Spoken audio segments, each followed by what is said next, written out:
Well, I started in 2012. I came in as an intern through one of my units in USP. So I came right under policy with the program director then, Vina. Basically, I had the joys of reviewing transcripts back then. I didn't have a laptop, but I made do with a notebook and a ruler and a pen, just noting down stuff, and then which I later transferred to the only PC that was available for volunteers. So yeah, 2012 as an intern, 2013 I started as the research officer, and my journey in 2013 was it was a learning experience. It was me growing up as a person, but growing up professionally as well. So yeah, it was fast. There were a lot of things one after another. So I call 2013 a really good year of me learning and growing. FemLINK, I saw FemLINK within that short span of time just grow in the sense that not only that we changed locations from there to there, but in the sense that I got to know where FemLINK used to engage in. For instance, 2013 around April, I got to sit in with Sharon at the Pacific Islands Forum Secretary Roundtable with CSOs. So that was my first experience of advocacy first level. Engagement at that level. So I was lucky as a young woman coming in and be able to engage in on that level. I was also able to attend a few workshops. Significant one would be with a board member. That was interesting. That was fun. I thought it was a scary experience, but it wasn't. Being with FemLINK, I noticed how they provide this space for young women. Most of them come through the radio program, but I came through a different program. So yeah, in 2014, I love 2014. I love this year.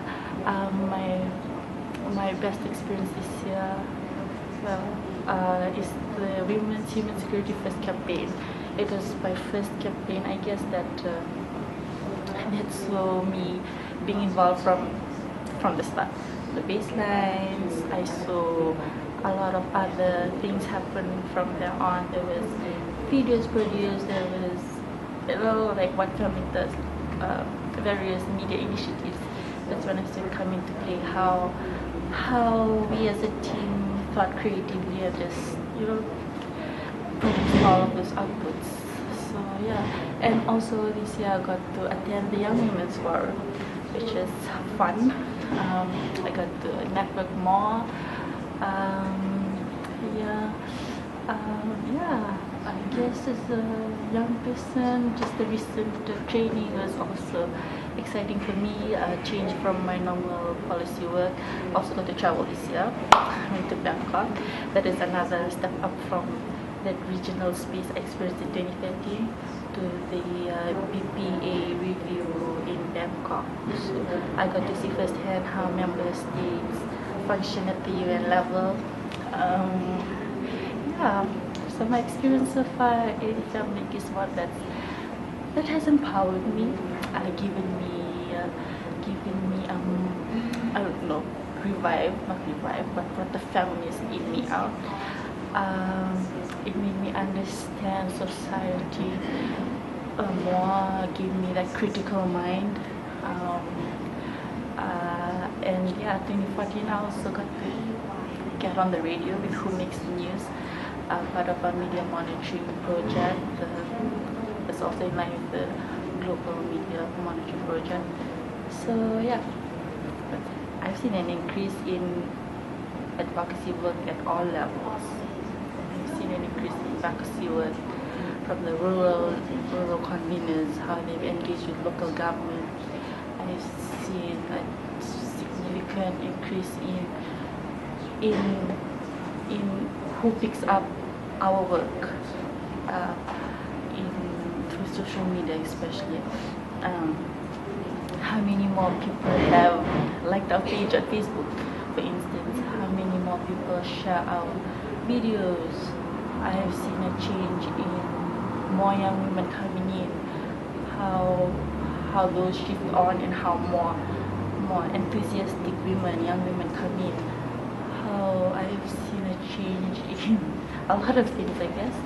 So at all levels, not at the local level, at the national level, I've seen family. For me, the most significant thing was my short stay here, 2014, how the gender policy came out, and we had a significant input in that with women in the media. And how we're continuing to work around women in the media on a regional note, SPC.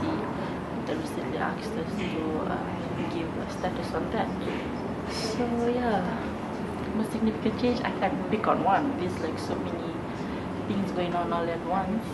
So taking time out to reflect on it is something good.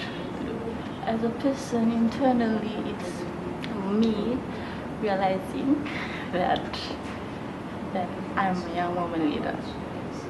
I'm not only young, but I'm a woman, and we all know those challenges that lies in between, but also overcoming it. And it's with FemLINKPACIFIC and all of these trainings that I've been to that has allowed me to step up, me personally.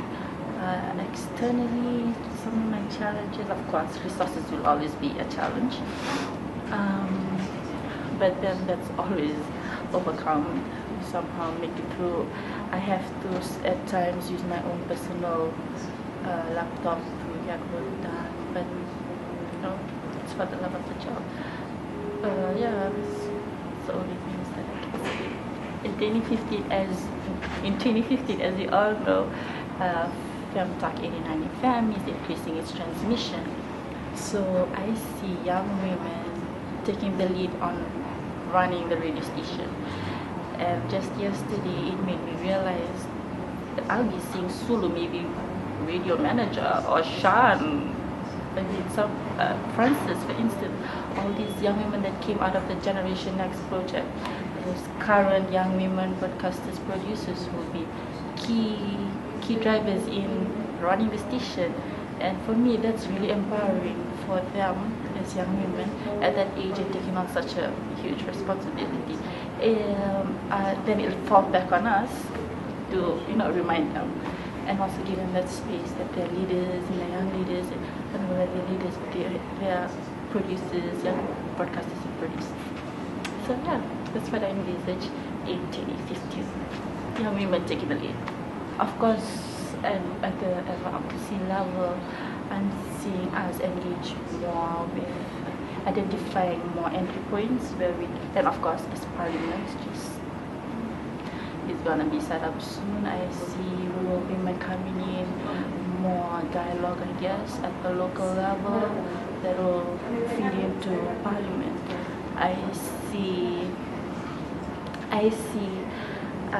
me as the gender focal point for GPAC, having more stories or reports on women's status within the Pacific region. As Solomons also goes to the polls this year, Tonga as well, and I also would like to highlight young women's contributions in the different diversities. In the diversity